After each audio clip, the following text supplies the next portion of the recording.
Hi, I'm Steve from Sounds Heavenly. I'd like to show you something that's come unexpectedly to my workshop today, which is a Beolab 8000 speaker. Before we go into the details of how and why this is here, just explain for anyone who didn't know, here's my website, soundsheavenly.com. My day job is making cables and connections to help people make the best use of their Bang and Olufsen products.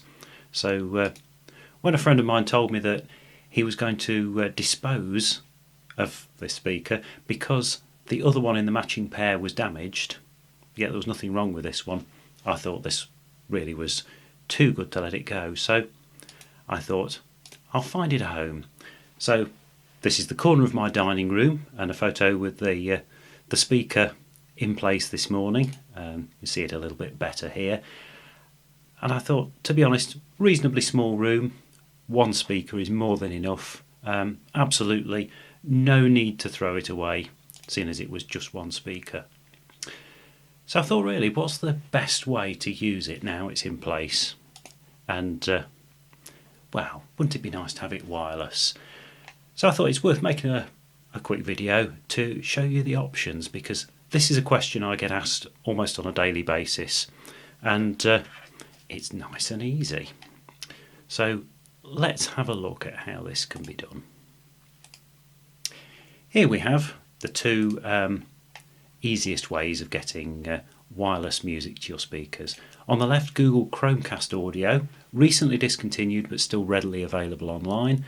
And to the right, just above my image, is the Apple Airport Express, the device that I'll be using for the demo today. Again, recently discontinued but readily available online. Both devices can be obtained for less than £20 in Britain or equivalents elsewhere. Very, very good quality Wi-Fi based sound from both of them, and nice and easy to set up. Perfect for use with Beolab speakers. Beolab 8000s, it's a question that I'm often asked. This is something that I think is often misunderstood.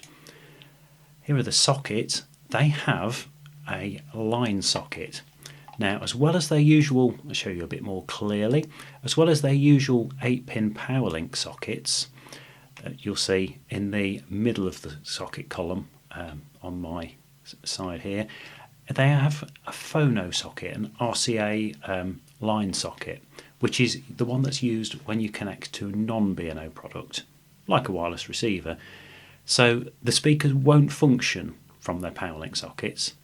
So the way that we're going to get these speakers working wirelessly with the Airport Express is via a simple cable which has a 3.5mm mini jack headphone plug at one end and two RCA phono plugs at the other end for two speakers.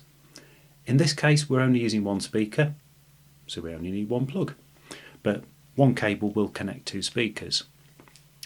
Now let's see if we can zoom in a little on our lovely new speaker here, and we'll turn it around and let's take a look at the connections.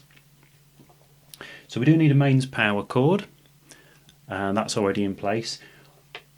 Probably noticed actually there's quite a neat trick by B&O. The cable cover, plastic cover, you actually press it in to release it and it clicks out, and then click it again in to get it to seal.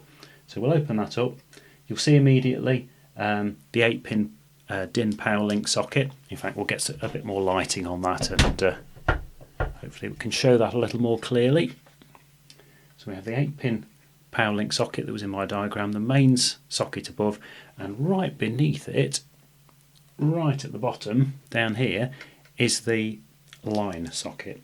So what we'll do, we'll take one of the two plugs here, doesn't matter which one in this case, and plug into that socket right at the bottom, and the other end of the cable goes, let's move the lighting again, goes into the Airport Express that I have behind me on the desk. I've put this on a movable lead so that we can demonstrate that. So that's just the Apple Airport Express set up on my Wi-Fi network, hardwired in with an Ethernet lead, and that has a 3.5mm headphone socket. So into that goes the other end of the cable from the speaker. nice and straightforward. And then on the speaker, just above that line socket, is the left, right and line position switch, which will click downwards to its lowest position. So now the speaker is in line mode and ready to use. All we need to do now, if we turn that around, you'll see from the indicator light on the front that which is red, that shows the speaker's in standby mode, ready to powered up and ready to use. So on my iPhone, already prepared, not very easy to see on screen, but what I have is set it into the music app. I've via AirPlay accessed the Airport Express that's on the desk there. So if I click play, there's always a short pause.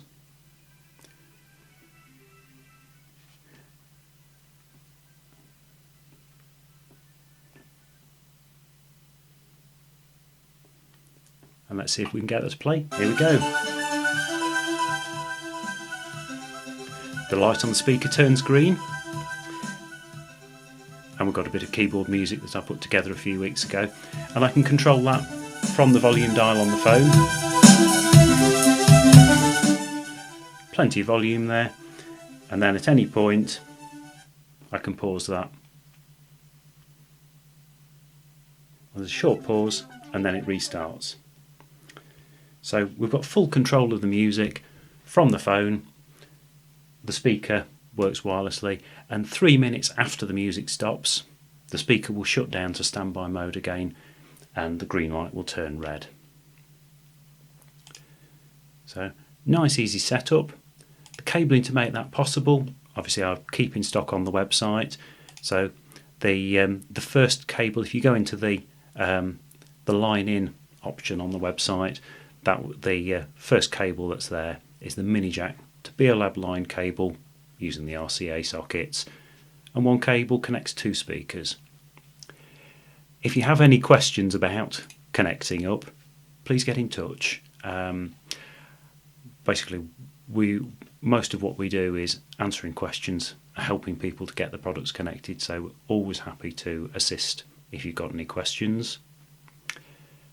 So I'll put our website up there, soundsheavenly.com. Please drop me a line at any point using the contact form. I'm always happy to help with any inquiries, and hopefully if this video saves a few more Beolab speakers from being sent for recycling, then it's served its purpose. Thank you.